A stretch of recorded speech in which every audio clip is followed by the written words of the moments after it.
ప్రభునామమున ప్రియులైన దేవుని పిల్లలకి పేరు పేరున వందనములు శుభములు తెలియచేస్తూ ఉన్నాను.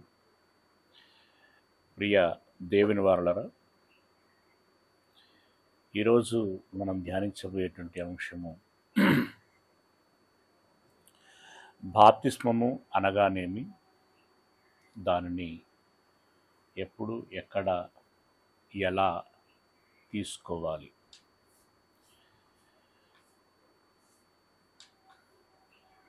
బాప్తిస్మము అనగానేమి, దానిని ఎప్పుడు ఎక్కడ ఎలా తీసుకోవాలి.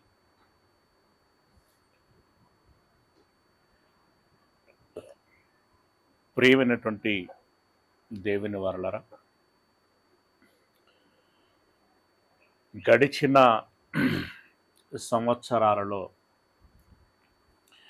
నేను గమనించినటువంటి విషయాలను బట్టి, అలాగే వర్తమాన కాలంలో కూడా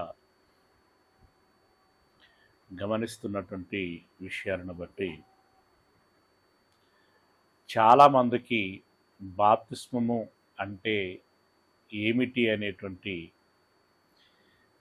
విషయము తెలియనటువంటి వారుగానే బాప్తిస్మము తీసుకున్నటువంటి వారు ఉన్నారు. అదేవిధంగా బాప్తిస్మము గురించి బైబిల్లో ఏమున్నది అనేటువంటి విషయాన్ని కనీసం తెలుసుకునేటువంటి ప్రయత్నం చేయనటువంటి వారుగానే ఉంటున్నారు. అలా బాప్తిస్మములైతే తీసుకుంటున్నారు, కానీ బాప్తిస్మము యొక్క ప్రయోజనాలు పొందుచున్నారా లేదా అనేటువంటి దాని విషయంలో అది ప్రశ్నార్థకంగానే ఉండిపోవచ్చున్నది. ఈ రోజుల్లో లేదు, కానీ అంతగా లేదు, పూర్తిగా లేదు అని చెప్పలేము. కానీ గడిచిన దశాబ్దానికి ముందు ఉన్నటువంటి కాలంలో విదేశాల నుండి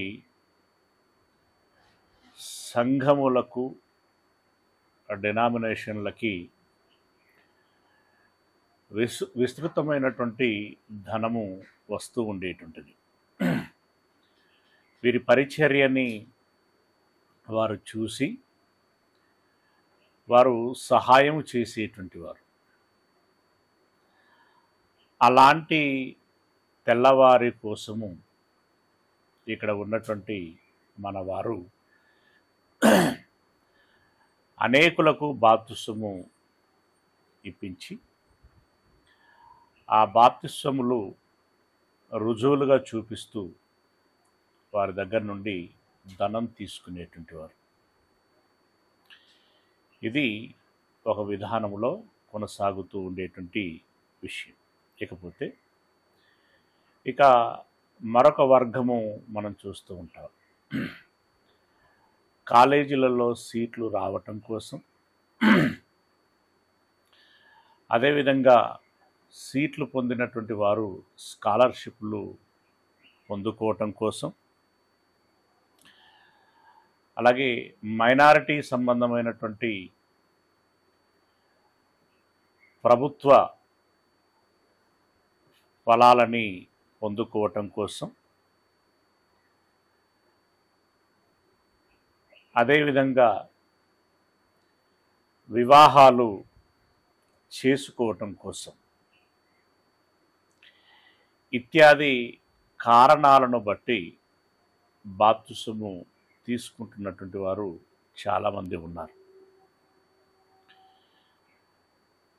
ప్రభుత్వ పథకాలకి అప్లై చేసినప్పుడు కానివ్వండి, వివాహము చేసుకున్నప్పుడు కానివ్వండి, బాబు అమ్మాయి నువ్వు క్రైస్తవుడివి, క్రైస్తవురాలివి మైనారిటీ సంబంధించినటువంటి సామాజిక వర్గానికి చెందినటువంటి వాడివి అని రుజువు చేయలాగున మీకు బాప్తిస్మము అనేటువంటి సర్టిఫికెట్ ఉంటుంది కదా, అది తెచ్చావా అని అన్నప్పుడు చాలామందికి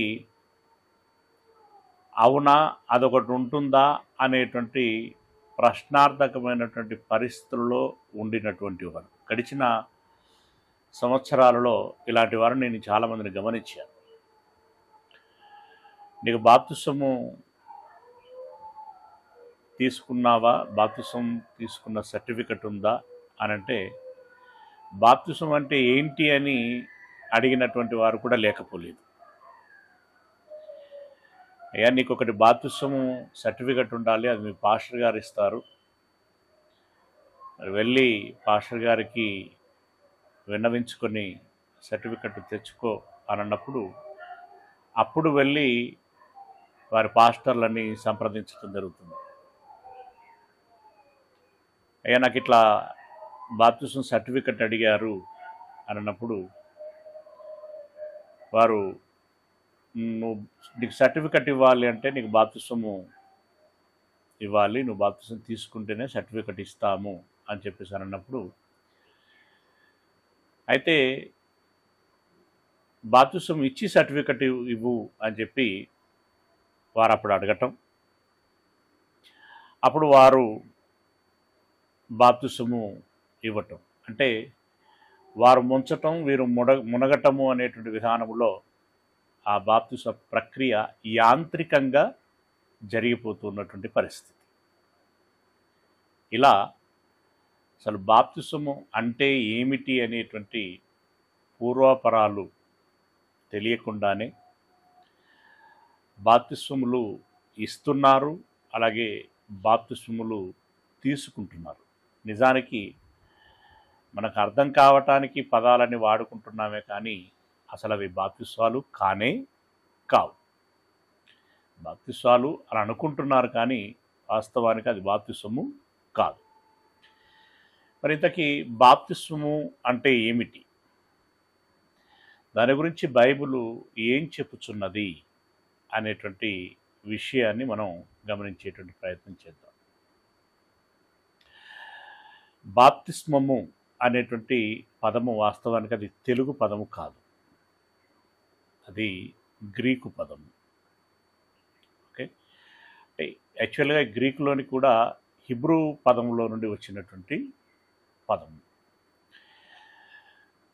బ్యాప్టిజో అనేటువంటి పదము నుండి తెలుగులో మనము బాప్తిస్మము అనేటువంటి మాటని వాడుకలో పెట్టుకున్నాం. ఇంతకీ ఆ పదానికి ఉన్నటువంటి అర్థము ఏంటి అని మనం చూసినట్లయితే, సమాధి చేయబడటము లేదా ముంచబడటము అని దాని అర్థం. ఇంకా దాన్ని కొంచెం విస్తృతపరచుకుంటూ వెళ్తే చంపబడి తిరిగి లేవటం, చంపబడి తిరిగి లేవటం. ఇది పదానికి ఉన్నటువంటి అర్థమైతే దాని యొక్క భావమునకు సంబంధించినటువంటి నిర్వచనము ఏం తెలియచేయబడుచున్నది అని మనం ఆలోచించినట్టయితే, కొలస్సీలో రాసినటువంటి పత్రిక 2వ అధ్యాయము, కొలస్సీలో రాసినటువంటి పత్రిక 2వ అధ్యాయము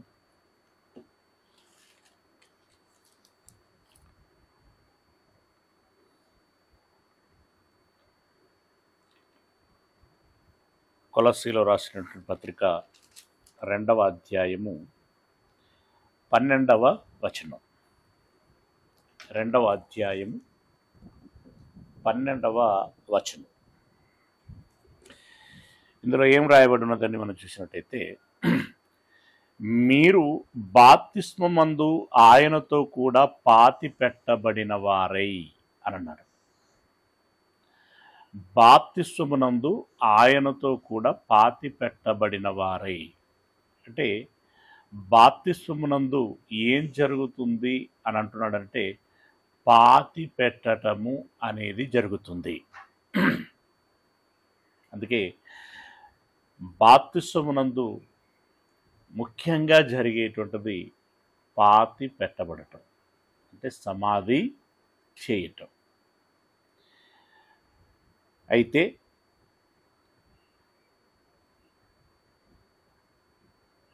ఆయనతో కూడా పాతి పెట్టబడిన వారై అనేటువంటి మాట ఇక్కడ చాలా ప్రాముఖ్యమైనటువంటి మాట. యేసయ్యని ఇప్పుడు యేసయ్య మరణించటానికి, సమాధి చేయబడటానికి, తిరిగి లేవటానికి ఆయన మానసికంగా సిద్ధపడి ఉన్నాడు.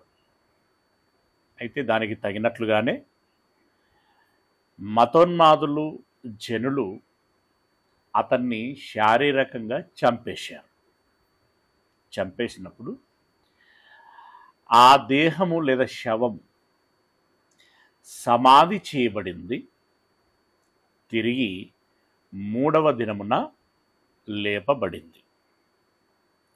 ఇది ఇక్కడ చాలా ఇంపార్టెంట్. సమాధి చేయబడింది మట్టి శరీరం, అంతేనా? తిరిగి లేచింది మహిమగల శరీరం. ఈ డిఫరెన్స్ మనం గమనించాలి. సమాధి చేయబడింది మట్టి శరీరం, తిరిగి లేపబడింది మహిమగల శరీరం. అంటే సమాధి చేయబడింది వేరు, తిరిగి లేచింది వేరు. సమాధి చేయబడింది మట్టి శరీరం అనేటువంటి పాత శరీరం, తిరిగి లేచింది క్రొత్తదైన మహిమగల శరీరము. ఈ కొత్త, ఈ పాత, ఈ కొత్త, ఈ డిఫరెన్స్ మనకు తెలియాలి. అలాగే ఈ మట్టి శరీరము, మహిమ శరీరం అనేటువంటి వ్యత్యాసము మనకు తెలియాలి. యేసయ్య దేహము సమాధి చేయబడి తిరిగి లేపబడటం అనేటువంటి ప్రక్రియ, ఇది ఏదైతే ఉందో ఈ సంపూర్ణమైనటువంటి విషయాన్ని బాప్తిస్మము అని అంటారు. అయితే దానికి సాదృశ్యంగా, అంటే దానికి సరిపోలేటువంటి విధంగా నీవును చావాలి, తిరిగి లేవాలి.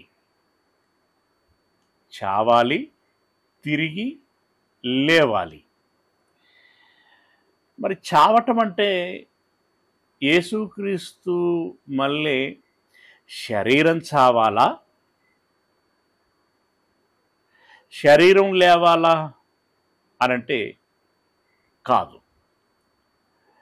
ఇది ఎలా మనం అర్థం చేసుకోవాల్సి ఉంటుంది అనంటే, అబ్రహాము తన కుమారుణ్ణి బలి ఇవ్వటానికి మానసికంగా సిద్ధపడినటువంటి ఆ విషయాన్ని బట్టి అతడు బలి ఇచ్చినటువంటి వాడుగా ఎంచబడటం జరిగింది కదా. అదేవిధంగా మనము మానసికమైనటువంటి దృక్పథములో ఆలోచించుకోవలసినటువంటి విషయము ఏమని, నా మనస్సు గతములో వర్తమానములో ఎలాగున్నది, యేసయ్య మనస్సు ఎలా ఉండేది, ఎలా ఉన్నది, నా మనస్సు ఎలా ఉండేది ఉన్నది, యేసయ్య మనస్సు ఎలాంటిది. అప్పుడు మనకు ఆ వ్యత్యాసము కొట్టొచ్చినట్టుగా కనబడుతుంది,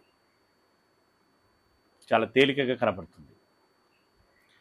అప్పుడు నువ్వు ఆశపడాల్సినటువంటి లేదా కోరుకోవలసినటువంటి విషయం ఏంటంటే, క్రీస్తు యేసును పోలినటువంటి మనస్సు నాకు కావాలి.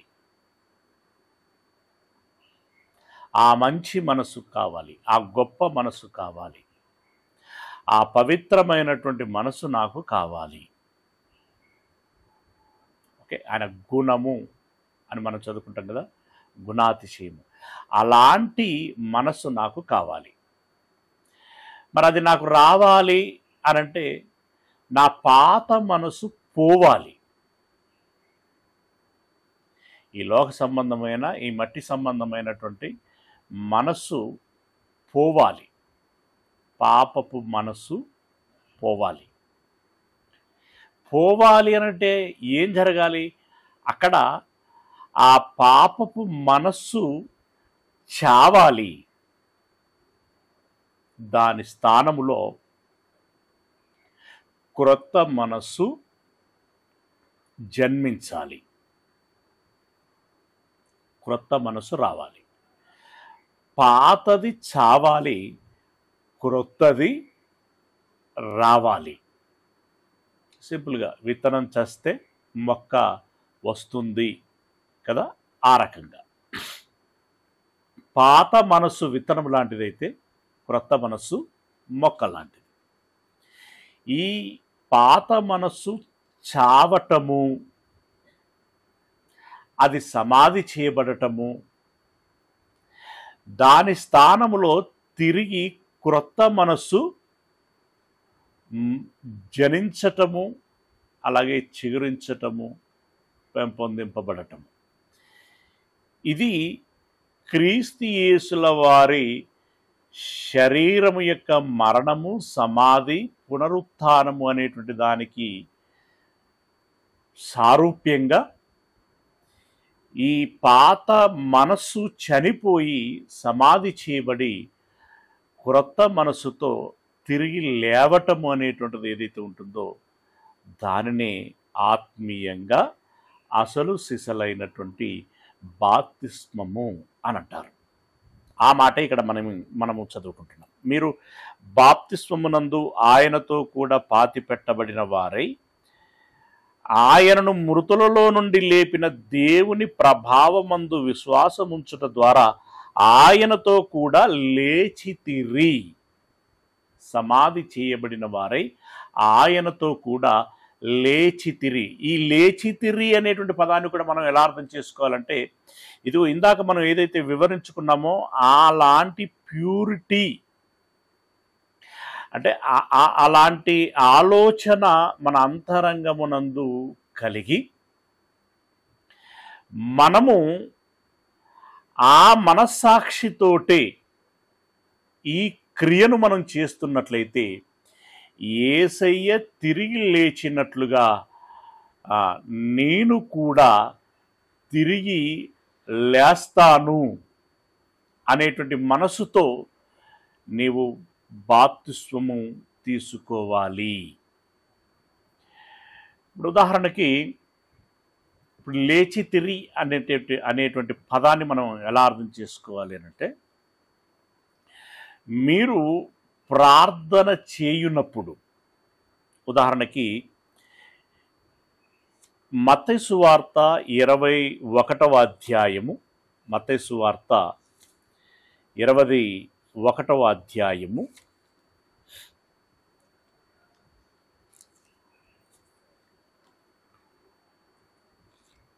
21వ అధ్యాయము 22వ వచనము.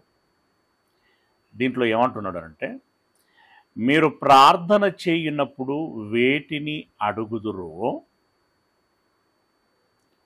అవి దొరికినవని నమ్మిన ఎడల. అంటే మీరు ప్రార్థన చేసేటప్పుడే మీ బిలీవ్ ఎలా ఉండాలి అనంటే, నేను ప్రార్థన చేస్తున్నాను, ఇక నెక్స్ట్ ఏముంటుంది, నేను అడిగితే దేవుడు వింటాడు, దేవుడు వింటే నాకు అనుగ్రహించేస్తాడు. ఇందులో జాప్యానికి అవకాశం లేదు, జరగదు అనేటువంటి ఆ అపనమ్మకము పెట్టుకోవలసినటువంటి అవసరమే లేదు. దేవుడు ఇవ్వగలిగేటువంటి సమర్థుడు. నేను అడిగితే ఆయన ఇస్తాడు. అంటే నువ్వు ప్రార్థన ఆరంభించేటప్పుడే ఏ మనసుతో ఆరంభించాలి అనంటే దేవుడు తప్పకుండా అనుగ్రహిస్తాడు. అనుగ్రహిస్తాడు అని ఆ ఆ ఆ 100% మనసుతో, ఏ రకమైనటువంటి అనుమానము లేకుండా పరిపూర్ణమైనటువంటి విశ్వాసముతో నీవు ప్రార్థన చేసినట్లయితే అది నువ్వు పొందుకున్నట్లే, అంటే వచ్చేసినట్లే అని అనుకోవాలన్నమాట. ఇప్పుడు ఏదేని ఒక వస్తువు, నువ్వు టూరుకు వెళ్ళాలనుకున్నావు, దానికి రిలేటెడ్, దానికి అవసరమైనటువంటి ఒక వస్తువు కొనుక్కోవలసి ఉంది. మీ డాడీని అడిగావు, అది కావాలి డాడీ అని అన్నావు. సరేరా అని చెప్పేసి మాటిచ్చేశాడు, ఇంకా కొనలా. ఆ ఇచ్చినటువంటి మాటను బట్టి నువ్వు సిద్ధపడిపోతూ ఉంటావు. ఇక నువ్వు అన్నీ మిగతావన్నీ ప్రిపేర్ చేసుకుంటూ ఉంటావు. అంటే నీ ఉద్దేశం ఏంటన్నమాట, డాడీ మాట ఇచ్చేసాడంటే ఇక అది వచ్చినట్టే. అలాంటి నమ్మకముతో నువ్వు ప్రార్థన చేస్తావు. దొరికినవని నమ్మిన ఎడల మీరు వాటన్నిటిని పొందుదురని వారితో చెప్పాను. అందుకే నేను ఇటు కర్నూలు లాంటి ఆ ప్రాంతాలలో వారు బాప్తిసం చేసేటప్పుడు, ప్రార్థన చేసేటప్పుడు మరొక పదాన్ని ఎలా వాడుతూ ఉంటారంటే, ప్రార్థన అంతా చేసి ఈ మనవులన్నీ అడిగి పొందుకుంటుని దేవా అని అంటారు. యేసుక్రీస్తు నామమున ప్రార్థన చేస్తున్నానని కంక్లూడ్ చేసేటట్టు సమయంలో అడిగి పొందుకున్నాను దేవా అని అంటాడు. అంటే నిజంగా అది ఆ విశ్వాసము అంత పరిపూర్ణంగా ఉండి చేయటం అనేటువంటి చాలా గొప్ప విషయం. అలాగే ఇప్పుడు నువ్వు బాప్తిసం తీసుకునేటప్పుడు నేను క్రొత్త మనసుతో తిరిగి లేస్తాను, క్రొత్త మనసుతో తిరిగి లేచి అలాగున బ్రతుకున్నప్పుడు యేసయ్య తిరిగి లేచినట్లుగానే, అంటే పునరుత్థానం చెందినట్లుగానే భవిష్యత్తులో ఒకనాడు నేను కూడా పునరుత్థానము చెందుతాను అని నువ్వు ఫిక్స్ అయిపోవాలన్నమాట. ఇక పొందినట్లే, అంతే, నేను రక్షించబడినట్లే, అంటే అంత పీకులోనికి నీ మనస్సు వెళ్ళి బాప్తిసము తీసుకోవాలి. అంటే సింపుల్గా చెప్పాలంటే బాప్తిసం నందు నీ పాత మనస్సు చావాలి, అది సమాధి చేయబడాలి, తిరిగి క్రొత్త మనస్సుతో లేవాలి. రైట్? నవీన అని అంటాడు, మరొక దగ్గర రూపాంతరము అని అంటాడు. రూపాంతరం అంటే పాతది కొత్తదిగా మారటం, పాపముది కాస్త పరిశుద్ధంగా మారటం. ఇది బాప్తిసం ఒరిజినల్గా. కానీ ఇంత డిస్కషన్, ఇంత ఆంతరంగిక మదనం అనేటువంటిది, నాకు బాప్తిసం కావాలి, నేను బాప్తిసం తీసుకున్నాను అని మాట్లాడుచున్నటువంటి వాళ్ళు ఎంతమందిలో జరుగుతుంది. ఇది చాలా ప్రశ్నార్థకమైనటువంటి విషయం. ఇక ఇదే విషయాన్ని మరింత బలపరుస్తూ తెలియచేసేటువంటి మాట రోమీలో రాసినటువంటి పత్రిక 6వ అధ్యాయము, రోమీలో రాసినటువంటి పత్రిక 6వ అధ్యాయము 3వ వచనం నుండి, 6వ అధ్యాయము 3వ వచనంలో నుండి, క్రీస్తు యేసులోనికి బాప్తిస్మము పొందిన మనమందరము, అంటే బాప్తిసం పొందినటువంటి వారికి ఆయన, అసలు మనం బాప్తిసం పొందినటువంటి దానిలోని మతలబ్ ఏంటంటే అన్నట్లుగా ఆ లోతుల్లోనికి తీసుకెళ్లేటువంటి ప్రయత్నం చేస్తున్నాడు. యేసులోనికి బాప్తిసం పొందిన మనమందరము ఆయన మరణములోనికి బాప్తిసం పొందితిరని మీరెరుగరా. మరణములోనికి బాప్తిసం పొందితిరి అంటే దాని అర్థం ఏంటంటే ఆయన చనిపోయినట్లుగానే మనము కూడా చనిపోయాము అనేటువంటి విషయాన్ని మీరు ఎరగాలి. అదేంటి నేను బ్రతికే ఉన్నాను కదా? కాదు కాదు కాదు. నీ పాత మనస్సు చావాలి. ఇప్పుడు కొంతమంది విషయంలో విసిగి విసిగి విసిగి విసిగి చాలా హర్ట్ అయిపోతాం, అనుభవించి ఇక కాదు అనేటువంటి ఒక నిర్ణయానికి వచ్చేస్తారు. వచ్చి అప్పుడు వాడేటువంటి పదం ఏంటంటే అది భర్త భార్యని హింసించేటువంటి విషయంలో కావచ్చు, లేకుంటే స్నేహితులు కావచ్చు, ఇంకెవరైనా కావచ్చు. అంటే నానబడేటువంటి వారి విషయంలో వేగి ఉన్నటువంటి వాళ్ళందరూ ఒక మాట అంటుంటారు, ఇక నా మనసు చచ్చిపోయిందిరా, నేను బ్రతికున్నా నేను చనిపోయిన శవం లెక్కనే తప్ప నేనేమి బ్రతికి ఉన్నాను, ఇప్పుడు ఇది చేయాలి, అది చేయాలి, అది కావాలి, ఇది కావాలి, ఇట్లుంటే బాగుంటుంది, అట్లుంటే బాగుంటుంది అనేటువంటి ఆలోచన చేసే అంతగా నాకేమీ లేదు. అంటే ఇక్కడ చచ్చింది ఏంటన్నమాట అనంటే ఆ వ్యక్తులకు సంబంధించినటువంటి ఆలోచన ఏదైతే ఉందో అది చచ్చిపోయింది అని దాని అర్థం. అంటే ఒకరినొకరం గౌరవించుకోవటం కావచ్చు, ప్రేమించుకోవటం కావచ్చు, ఇచ్చిపుచ్చుకోవటం కావచ్చు, సహకరించుకోవటం కావచ్చు, కలిసి ఆనందము పంచుకోవటము, సంథింగ్ ఇవేవైతే ఉంటాయో ఇక అవన్నీ ఇవి కావులే అయిపోయింది అని చెప్పి ఒక తాడును తెంచేసినట్లుగా తెంచేసుకోవటం అన్నమాట. ఓకే, అలాగే ఇక్కడ మనం అన్వయించుకోవలసినటువంటి విధానం అది. వెండి తాడు తెగిపోయేను అని అంటాడు కదా మరణం గురించి మాట్లాడుతూ ప్రసంగి గ్రంథంలో. అంటే ఒక బంధనము అనేటువంటిది తెగిపోయింది. అలాగే సమాజముతో నీకున్నటువంటి స్నేహం,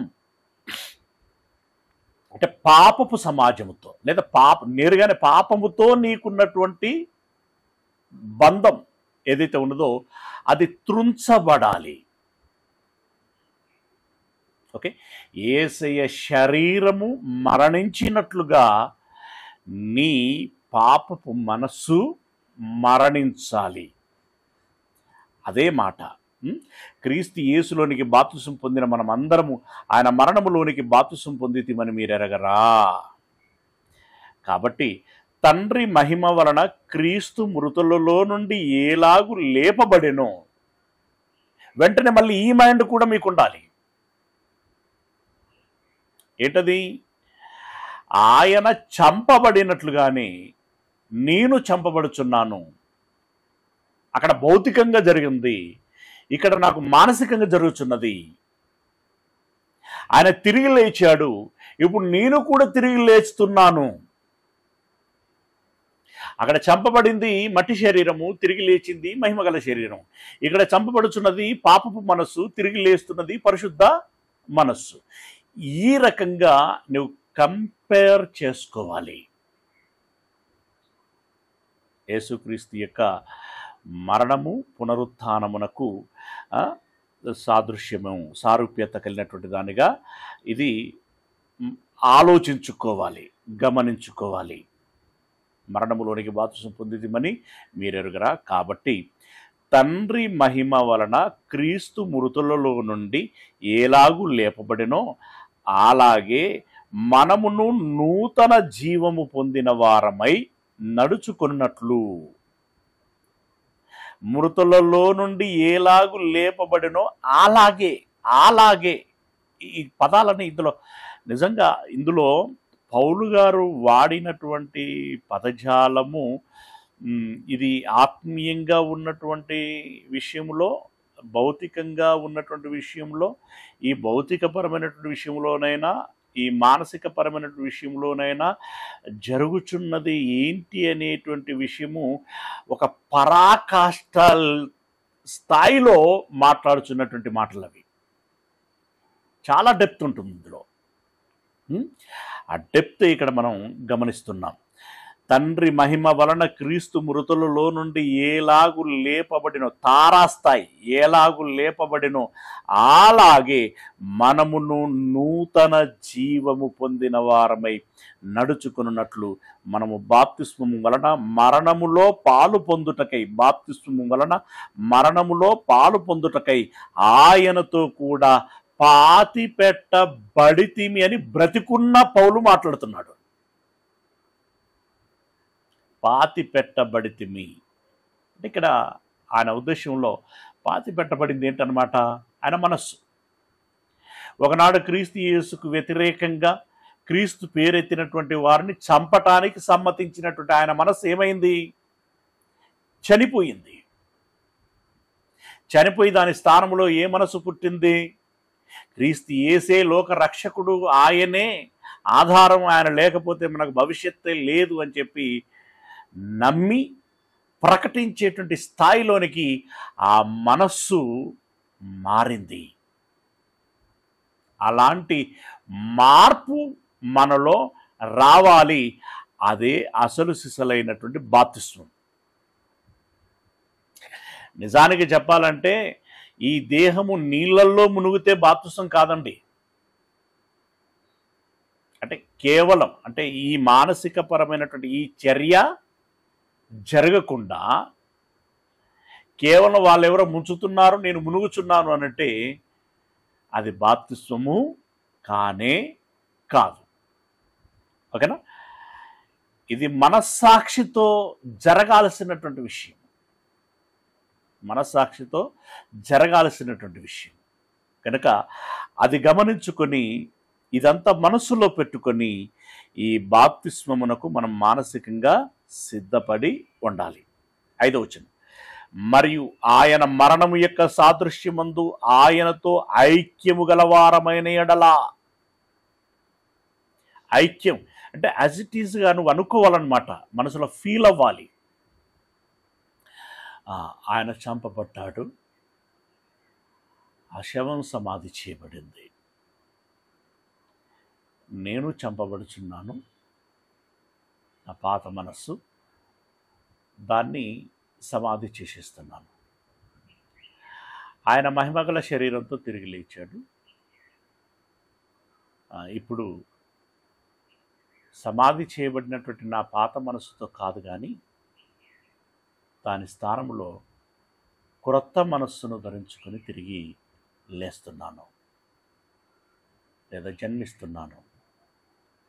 ఇప్పటి నుండి నా ఆలోచన, నా మనస్సు, నా విధానం అంతా కూడా క్రొత్తగా ఉంటుంది అని ఒరిజినల్గా ఆ ఫీల్ మనలో జెన్యూన్గా కలగాలి. అప్పుడు అది నిజంగా బాప్తిస్మం అవుతుంది.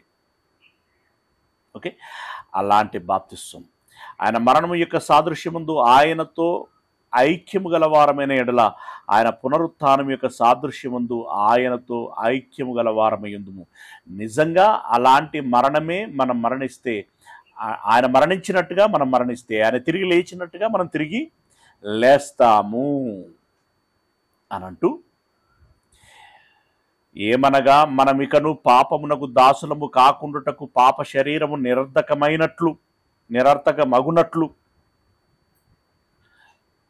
మన ప్రాచీన స్వభావము అంటే పాత స్వభావము అంటే వ్యక్తిత్వము, మనస్తత్వము ఆయనతో కూడా సిలువ వేయబడేనని ఎరుగుదుము. ఇది నోట్ చేసుకోవాలండి. ఇది నోటీస్ చేసుకోవాలి మనం.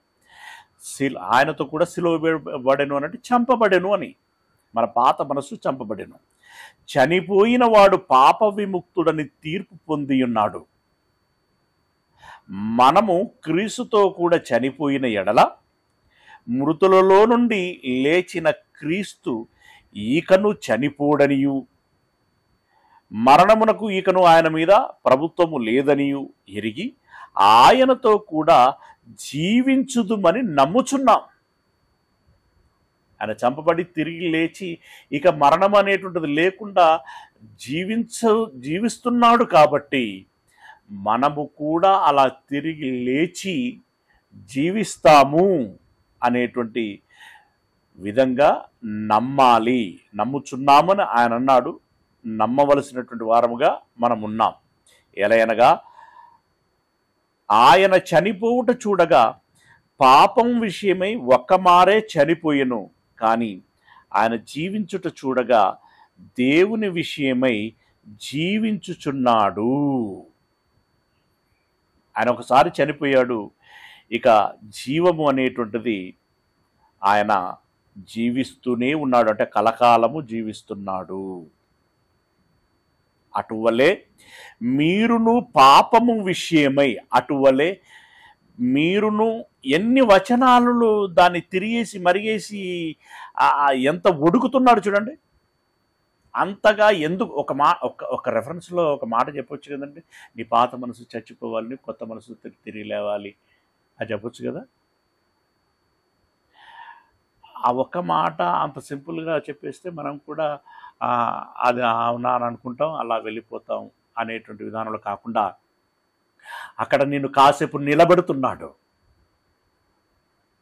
అక్కడ కాసేపు నువ్వు ఆ మనసుతో ఆలోచించిన అనుభవం నీలో రావటానికి ప్రయత్నం చేస్తున్నాడు. సస్టైనబుల్ అవ్వటానికి ప్రయత్నం చేస్తున్నాడు ఆయన. అందులో భాగంగానే అటువలే మీరును పాపం విషయమే మృతులుగాను దేవుని విషయమే క్రీస్తు యేసునందు సజీవులుగాను మిమ్మును మీరే ఎంచుకొనుడి. అయివే అలా గనక మీరు అభిప్రాయము బలమైనటువంటిదిగా కలిగి ఉన్నట్లయితే అప్పుడు మీరు అసలు సిసలైనటువంటి బాప్తిసం పొందినటువంటి వారు అవుతారు. ఓకేనా? ఇది బాప్తిసము అంటే ఏమిటి అనేటువంటి దానికి అర్థం. అంటే పదానికి ఉన్నటువంటి అర్థం వేరు. ఇప్పుడు ఆ మాటకు ఉన్నటువంటి భావం ఏంటి అనేటువంటిది ఇప్పుడు మనం ఆలోచించినటువంటి విషయం. ఓకేనా? అయితే మరి ఇప్పుడు చావాలి, సమాధి చేయబడాలి, చావాలి, సమాధి చేయబడాలి అనేటువంటి పదాన్ని ఎక్కువగా వాడాం కదా. మరి ఇప్పుడు పాత మనస్సు ఎక్కడ సమాధి చేయబడాలి అనంటే, మామూలుగా మట్టి శరీరం మట్టిలో సమాధి చేయబడుతుంది కదా. లేదా కాల్ చేస్తే ప్రకృతిలో కలిసిపోవటం అంటే అది ప్రకృతిలో కలిసిపోయిందంటే ప్రకృతిలో సమాధి అయిపోయింది అని దాని అర్థం. అదేవిధంగా ఇప్పుడు మనము శారీరకంగా ఇబ్బంది కలగకూడదు, మానసికంగా అది సమాధి చేయబడాలి. ఇది ఒక భిన్నమైనటువంటి విధానం. అక్కడనేమో శవం సమాధి చేయబడుతుంది, అక్కడ కాంప్లికేషన్ ఏముండదు. కానీ ఇక్కడ శరీరము గాయపడకూడదు, శరీరము దెబ్బతినకూడదు, కానీ మానసికంగా ఆ ప్రక్రియ జరగాలి. దానికి అనువైనటువంటి విధానాలలో పంచభూతములలో అనగా దేవదూతలలో ఒక దూత అయినటువంటి జలముల దూత సమక్షములో ఇది జరగాలి అని చెప్పి దేవుడు నిర్ణయించాడు. ఇంతసేపు ఆయన చెప్పినటువంటి ఆ మాట ఏదైతే ఉన్నదో, ఆ భావం ఏదైతే ఉన్నదో, నిజంగా అలాంటి మనస్సుతోటే నీవు సమాధి చేయబడుచున్నావా, లేదంటే ఏదో యాంత్రికంగా నీటిలో మునిగావా అనేటువంటి విషయము రేపొద్దున దేవదూత దేవునికి సాక్ష్యం ఇస్తుంది. అఫ్కోర్స్ దేవునికి తెలుస్తుంది, బట్ నువ్వు సాక్ష్యం అడుగుతావు కదా, లేదు దేవా నేను నిజంగానే మారాను, నిజంగానే అప్పుడు నేను బాప్తిజం తీసుకున్నాను అని నువ్వు అంటే గనక అప్పుడు దేవదూత సాక్ష్యాన్ని వినిపిస్తాడు. ఓకే, అందుకే ఈ క్రొత్తగా జన్మించటం అనేటువంటి క్రియ ఎక్కడ జరగాలి అనంటే నీటిలో జరగాలి. అందుకే నీటి మూలముగా క్రొత్తగా జన్మించాలి అని అన్నాడు. యోహాను సువార్త 3వ అధ్యాయము 3వ వచనం నుండి. యోహాను సువార్త 3వ అధ్యాయము 3వ వచనంలో నుండి. అందుకు యేసు అతనితో, ఒకడు క్రొత్తగా జన్మించితేనే గాని అతడు దేవుని రాజ్యమును చూడలేడని నీతో నిశ్చయముగా చెప్పుచున్నాను. అంటే వాడు క్రొత్తగా జన్మించాలి, క్రొత్తగా జన్మించిన వాడే పరలోకం చేరుతాడు అని అన్నాడు. అప్పుడు ఆ నీకోదేము అనేటువంటి వ్యక్తికి పెద్ద ప్రశ్న వచ్చేసింది. ఇదేంటి ఈయన ఇలా చెప్తున్నాడు, నేను ఆల్రెడీ జన్మించి ఈరోజు ఇంతటి వాడనయ్యాను, ఆయన ఎదురుగా ఉండి మాట్లాడుచున్నాను. ఇప్పుడు నన్ను క్రొత్తగా జన్మించుమనంటే మరలా ఎట్లా జన్మించేది? మరలా నేను అమ్మ గర్భంలోనికి వెళ్ళి మళ్ళీ జన్మిస్తానా ఏంటి? అది ఎలా సాధ్యమవుతుంది అనే కోణంలో అంటే ఈయన ఆలోచన ఇంత మేరకే పరిమితమైంది. యేసయ్య ఆలోచన ఏమో ఇందాక మనం మాట్లాడుకున్నంతగా పెద్ద ఆలోచన, కానీ ఈ నీకోదేముది చిన్న ఆలోచన గనక. అందుకు యేసు అతనితో, ఒకడు క్రొత్తగా జన్మించితేనే కానీ అతడు దేవుని రాజ్యము చూడలేడని నీతో నిశ్చయముగా చెప్పుచున్నానను. అందుకు నీకోదేము, ముసలివాడైన మనుషుడు ఎలాగు జన్మించగలడు? రెండవ మారు తల్లి గర్భమందు ప్రవేశించి జన్మింపగలడా అని ఆయనను అడుగగా యేసు ఇట్లనెను, ఒకడు నీటి మూలముగాను ఆత్మ మూలముగాను జన్మించితేనే గాని దేవుని రాజ్యములో ప్రవేశింపలేడని నీతో నిశ్చయముగా చెప్పుచున్నాను. నీటి మూలముగాను ఆత్మ మూలముగాను క్రొత్తగా జన్మించాలి. ఇప్పుడు ఇక్కడ ఆత్మ మూలముగా అంటే దాని అర్థం ఏంటంటే, ఆత్మ నీకేదైతే వినిపిస్తాడో, నీకేదైతే నేర్పిస్తాడో, అర్థం చేయిస్తాడో దానిని అనుసరించి. రెండవది నీటి మూలముగా అంటే ఈ మారు మనస్సు అనేటువంటిది, పాత మనస్సు పోయి కొత్త మనస్సు అనే మారు మనస్సు అనేటువంటిది నీటి సమక్షములో జరగాలి. నీటి మూలముగా జన్మించాలి అనంటే నీ జన్మ అనేటువంటిది నీరు ఎరుగులాగున జరగాలి. నీటి మూలముగాను అనంటే నీటిలో, నీటి ద్వారా జరగవలసినటువంటి క్రియా అని. ఇది ఎలా జరగాలి అనే విషయాన్ని కూడా ఇక్కడ తెలియచేయడం జరిగింది. ఇది మనసులో పెట్టుకోండి. ఇక ఈ బాప్తిస్వం మూలంగా, ఓకే, బాప్తిస్వము అంటే ఏంటి అనేటువంటి భావాన్ని ఇప్పటి వరకు మనం ఎరిగి ఉన్నాం. ఇప్పుడు ఇంత బాప్తిస్వం తీసుకుంటే కలిగే ప్రయోజనములు ఏమిటి అనేటువంటిది మనం ఆలోచించేద్దాం. క్రైస్తవులను చంపేటువంటి మనస్సు కలిగినటువంటి సౌలు గారు దమస్కునకు వెళుచున్నటువంటి క్రమంలో యేసు కలుసుకొని ఆయనకి ఆత్మీయంగా తాను చేస్తున్నటువంటి పొరపాటు ఏంటి అనేటువంటి విషయం తెలిసి వచ్చేటట్టుగా ఆయన ఒక దెబ్బ కొట్టి చెప్పాడు. సరే, అదంతా మీకు తెలిసిందే. ఓకే, తర్వాత ఇప్పుడు ఆయన చెప్పినట్టుగా వినే పరిస్థితిలోనికి సౌలు గారు మౌల్డ్ అయ్యారు, అంటే డౌన్ ఫాల్ అయ్యాడనమాట. అయి నువ్వు దమస్కునకు వెళ్ళు, అక్కడ అననీయ అనేటువంటి ఒక క్రైస్తవుడు ఉంటాడు, భక్తుడు ఉంటాడు, అతన్ని కలుసుకో అని అన్నాడు. ఇప్పుడు ఇతడు అననీయ దగ్గరికి వెళ్ళాడు, తనను తాను పరిచయం చేసుకున్నాడు. సరే, అననీయ దేవునితోటి అనగా ఆత్మతోటి చాలా డిస్కషన్ చేశాడు, జరిగింది అది. కానీ ఫైనల్గా అననీయ అర్థం చేసుకున్నాడు. ఇప్పుడు అననీయ సౌలు కోసం కనిపెట్టాడు. సౌలు అననీయను వెతుక్కుంటూ వెళ్ళాడు. వెళ్ళిన తర్వాత వారు ముచ్చటించుకున్నప్పుడు అననీయ సౌలుతో అంటున్నటువంటి మాట, అపోస్తలుల కార్యములు 22వ అధ్యాయం. యాక్చువల్గా ఇది 9వ అధ్యాయంలోనే జరుగుతుంది, బట్ ఆ ఎక్స్పీరియన్స్ని ఇక్కడ మరలా వివరిస్తుంటాడు అన్నమాట. 22వ అధ్యాయము 16వ వచనం. నాకు గతంలో ఏం జరిగిందంటే అని చెప్తున్నాడు అనమాట. కనుక నీవు తడువు చేయుట ఎందుకు,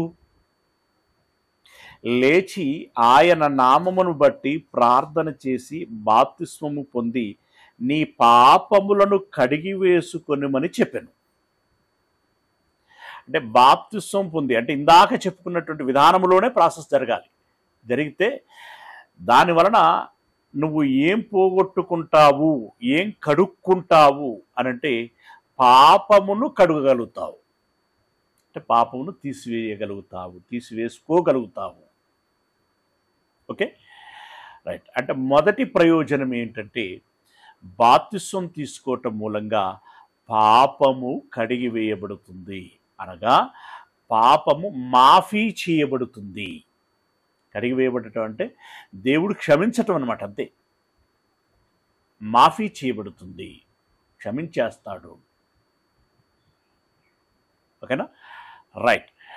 ఇప్పుడు 2వ అధ్యాయంలోనికి రండి. యేసయ్యను చంపినటువంటి యూదులకి పేతురు గారు ప్రసంగం చేసిన తర్వాత ఆ మాటలన్నీ కూడా వారి హృదయంలో గుచ్చుకున్నట్టుగా అయి వారు చేసినటువంటి పొరపాటు ఏంటో తెలుసుకొని పాశ్చాత్తాపపడి పేతురు గారిని అడిగారు, అయ్యలారా మరి ఇప్పుడు మమ్మల్ని ఏం చేయమంటారు అని అడిగినప్పుడు పేతురు గారు చెప్తున్నారు, 38వ వచనం, మీరు మారు మనసు పొంది, మారు మనసులో ఏం జరగాలి, మళ్ళీ అదే చేసిన పొరపాటేంటో ఆ లోపం ఏంటో తెలుసుకుని మారు మనసు పొంది పాప క్షమాపణ నిమిత్తము, అంటే ఇందాక రిపీటెడ్ ఇది సౌలు విషయంలో అననీయ మాట్లాడినటువంటి మాట, పాప క్షమాపణ నిమిత్తము ప్రతివాడు యేసుక్రీస్తు నామమున బాప్తిసం పొందుడి, అప్పుడు మీరు పరిశుద్ధాత్మ అను వరము పొందుదురు అని అన్నాడు. ఇప్పుడు ఇక్కడ 2వ ప్రయోజనము మనకు కనబడుచున్నది. ఏంటి అనంటే పరిశుద్ధాత్మ అనేటువంటి వరమును పొందుకుంటాం. బాప్తిసం తీసుకుంటే పరిశుద్ధాత్మ అనేటువంటి వరమును పొందుకుంటాం. ఓకేనా, రైట్. ఇక 3వ విషయం ఏంటంటే మార్కు సువార్త 16వ అధ్యాయం. మార్కు సువార్త 16వ అధ్యాయము 16వ వచనం. 16వ అధ్యాయం 16వ వచనం, నమ్మి బాప్తిస్మము పొందిన వాడు రక్షింపబడును. అంటే బాప్తిస్మం పొందినటువంటి వానికి ప్రయోజనం ఏంటంటే రక్షింపబడుతాడు అని అంటున్నాడు. అంటే ఇప్పుడు బాప్తిస్మము మూలముగా కలిగేటువంటి ప్రయోజనాలలో ప్రాముఖ్యమైనటువంటి 3 ప్రయోజనాలు ఏమిటి అనంటే, 1 పాపము కడిగివేయబడుతుంది, 2వది పరిశుద్ధాత్మ వరము వస్తుంది, 3వది రక్షణ లభిస్తుంది. ఇదే ఇందులో అతి ప్రాముఖ్యమైనటువంటి విషయాలు. పాపము క్షమించబడుతుంది. పాపము క్షమించబడింది అని అంటే ప్యారలల్గా ఏం జరుగుతుందన్నమాట? పరిశుద్ధపరచబడతాం. పరిశుద్ధపరచబడితే ఆ పరిశుద్ధమైనటువంటి హృదయము కలిగినటువంటి మనలో వాసం చేయటానికి పరిశుద్ధాత్ముడు వస్తాడు. ఇది ఒకదానికొకటి లింక్డ్ ఇన్ విషయాలన్నమాట. మనము మన పాపములు కడిగివేయబడితే ఆటోమేటిక్గా మనం పరిశుద్ధులమవుతాం. పరిశుద్ధులము అవుతే పరిశుద్ధాత్ముడు మనలోనికి వస్తాడు. పరిశుద్ధాత్ముడు మనలోనికి వస్తే తప్పొప్పుల విచక్షణ మనకు కలగచేస్తూ ఒప్పులో నడవటానికి ప్రోత్సహిస్తూ ఉంటాడు. ఎప్పుడైతే ఆ ఒప్పులో అనగా క్రీస్తు యేసు మార్గములో మనం నడుస్తామో అప్పుడు మనకు రక్షణ అనుగ్రహించబడుతుంది. పాపము కడిగివేయబడకపోతే పరిశుద్ధతకి అవకాశం లేదు. పరిశుద్ధతకి అవకాశం లేకపోతే పరిశుద్ధాత్మకు అవకాశం లేదు. పరిశుద్ధాత్మకు అవకాశం లేకపోతే దేవుని మార్గములో నడవటానికి అవకాశం లేదు. దేవుని మార్గములో నడవటానికి అవకాశం లేకపోతే రక్షణ అనేటువంటి దానికి అవకాశము లేదు. ఒకదానికి ఒకటి ముడిపడి ఉన్నటువంటి విషయాలు. రైట్? అంటే ఇప్పుడు దీన్ని బట్టి ఏదేమైనా మనకు ఫైనల్గా అర్థమైనటువంటి విషయం ఏంటంటే బాప్తిసం మూలంగా 3 ప్రయోజనాలు ఒకదానికొకటి ముడిపడి ఉన్నాయి. ఒకటి, పాపములు కడిగివేయబడతాయి. రెండవది, పరిశుద్ధాత్మ వరము వస్తుంది. మూడవది, రక్షణ లభిస్తుంది. ఇప్పుడు ఇవన్నీ కూడా ఎలా జరగాలని మాట్లాడుకుంటున్నాం? యాంత్రికంగా భౌతికంగా జరిగించుకుంటే అయ్యేటువంటి పని కాదు. మరి ఎలా జరగాలి? మానసికంగా జరగాలి. ఇందాక మనం చాలా ఒత్తి పలుక్కున్నాం.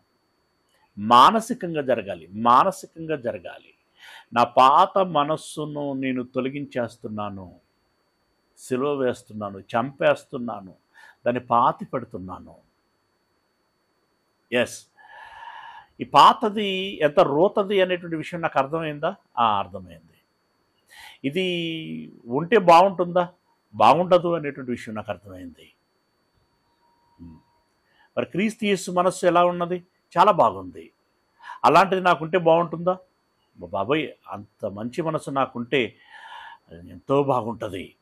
అయితే మరి నీ పాత మనసును తీసేసుకుంటావా? ఎస్, డెఫినెట్గా తీసేసుకుంటాను.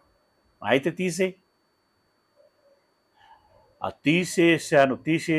తీసేస్తున్నాను, పక్కకు పెడుతున్నాను, తీసేసాను, పక్కకు పెట్టేశాను. అంతగా నీవు వివేచించుకోవాలి. అది మనస్సాక్షితో జరగాలి అని చెప్పి పేతురు గారు రాసినటువంటి మొదటి పత్రిక 3వ అధ్యాయము 21వ వచనంలో చెప్తున్నాడు.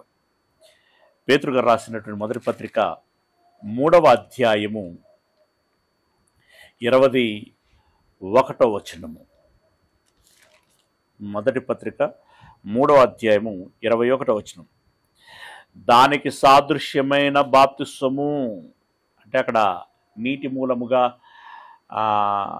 నోవాహు బ్రతికినటువంటి విషయాన్ని ప్రస్తావన చేసి, దానికి సాదృశ్యమైనటువంటి బాప్తిస్మం ఇప్పుడు మిమ్మను రక్షించుచున్నది. అదేదనగా శరీర మాలిన్యము తీసివేయుటకు కాదు. నువ్వు నీటిలో మునగటము అనంటే శరీర మాలిన్యము తీసివేయుటకు కాదు. మరి దేనికి? ఇప్పుడు నీటి మూలముగా జన్మించాలి అని అన్నాడు కదా. నీటి మూలంగా జన్మించాలంటే నీటితో స్నానం చేయాలా అని నువ్వు అలా ఆలోచించకూడదు. శరీర మాలిన్యమును తీసివేయటకు కాదు, కానీ యేసుక్రీస్తు పునరుత్థాన మూలముగా దేవుని విషయము నిర్మలమైన మనస్సాక్షి ఇచ్చు ప్రత్యుత్తరమే. దేవుని విషయమై అంటే దేవుడు ఏం చెప్తున్నాడో, ఏం కోరుకుంటున్నాడో అదంతా గమనించుకొని దానికి నువ్వు దానికి నీవు సరే అని సమ్మతించుతున్నావు. నిజంగా సమ్మతిస్తున్నానా, నేను మీ ఊరికి మీదికి అలా సరే అని అంటున్నానా అనేటువంటిది నీ మనస్సాక్షిని నువ్వు అడిగితే నీకు తెలుస్తుంది. ఇందులో నాది ఎలా జరుగుతున్నది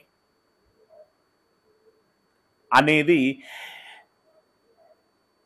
ఒరిజినల్గా నువ్వు నిన్ను క్రాస్ చెక్ చేసుకొని, ఎస్ అలాగైతేనే నేను ముందుకు ప్రొసీడ్ అవుతాను అని చెప్పి ప్రొసీడ్ అవుతే అప్పుడు అది బాప్తిసం అవుతుంది.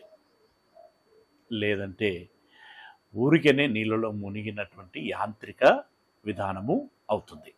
కనుక ఆ విషయాన్ని మీరు గమనించుకోవాలి అనేటువంటి మాట చెప్తున్నాడు. ఓకే, ఈ రకంగా బాప్తిసము జరగాలి. 3 విషయాలను ఈరోజు మనం గమనించాం.